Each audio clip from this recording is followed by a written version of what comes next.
Kasih karunia dan damai sejahtera Allah Bapa kita dan anaknya Tuhan Yesus Kristus menyertai saudara.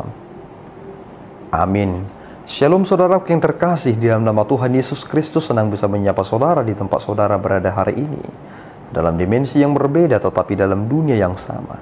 Sebagai insan yang diciptakan untuk Tuhan, sebelum melakukan rangkaian aktivitas kita pada hari ini, marilah kita mengawalinya dengan memuliakan Tuhan lewat pujian kita dan mendengarkan firman.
Firman Tuhan hari ini Senin 5 Mei 2025, Roma 1 ayat 20. Demikian firman Tuhan.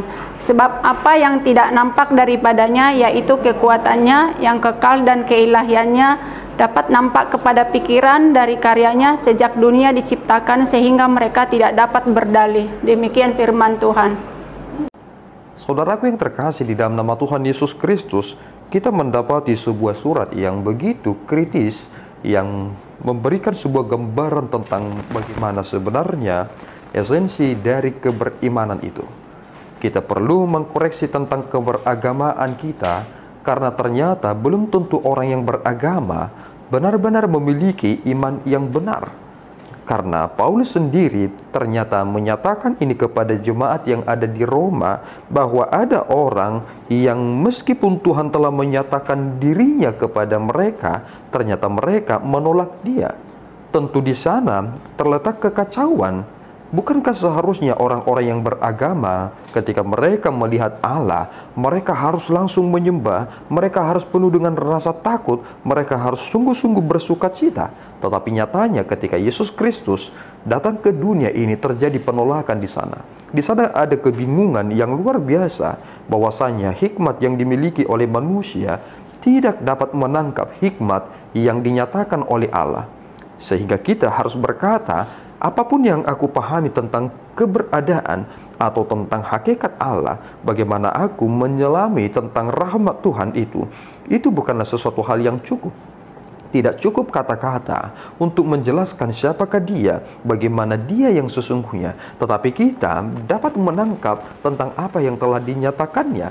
Itu mengapa kita sangat bersyukur, karena Allah yang kita miliki adalah Allah yang menyatakan diri, bukan Allah yang terselubung.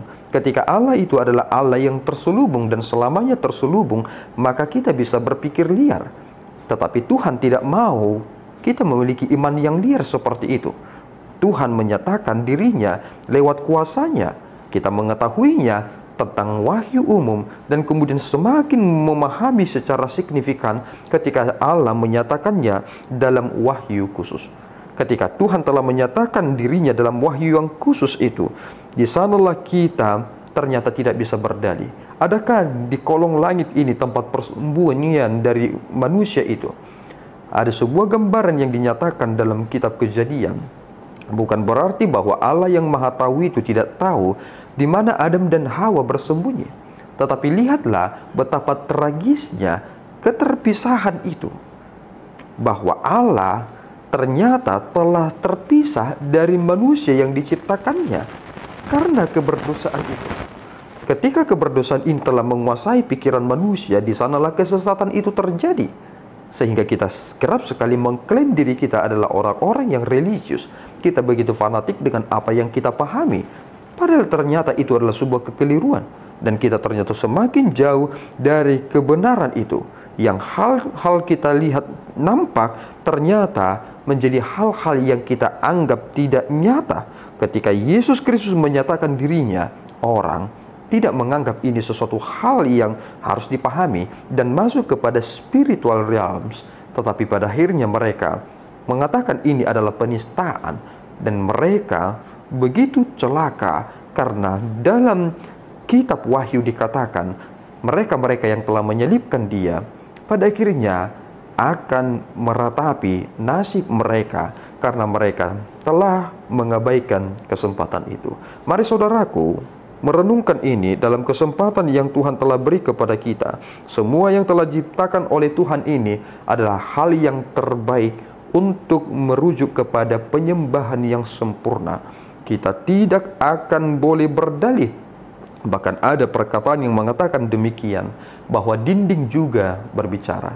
Jika dinding juga bisa berbicara, maka itu sudah cukup untuk menjadi saksi tentang apa yang kita lakukan di dunia ini. Kiranya Tuhan memberkati kita. Amin. Kita berdoa. Ya Tuhan, kami bersyukur atas berkat-Mu. Engkau adalah Allah yang Maha Tahu. Dan kami adalah orang yang tidak mengetahui apa-apa. Hanya karena Engkau memberilah sehingga kami dapat mendapatkan pencerahan. Engkau mewahyukan sehingga kami dapat mengerti. Dan Engkaulah yang menyatakan diri sehingga kami dapat merespon.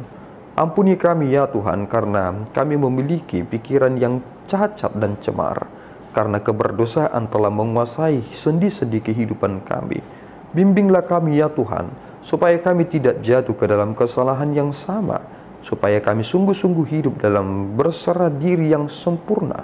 Kami tidak lalai dengan apa yang telah Engkau nyatakan kepada kami. Ampunkan dosa kami Bapa di dalam Yesus. Kami telah berdoa dan mengucap syukur.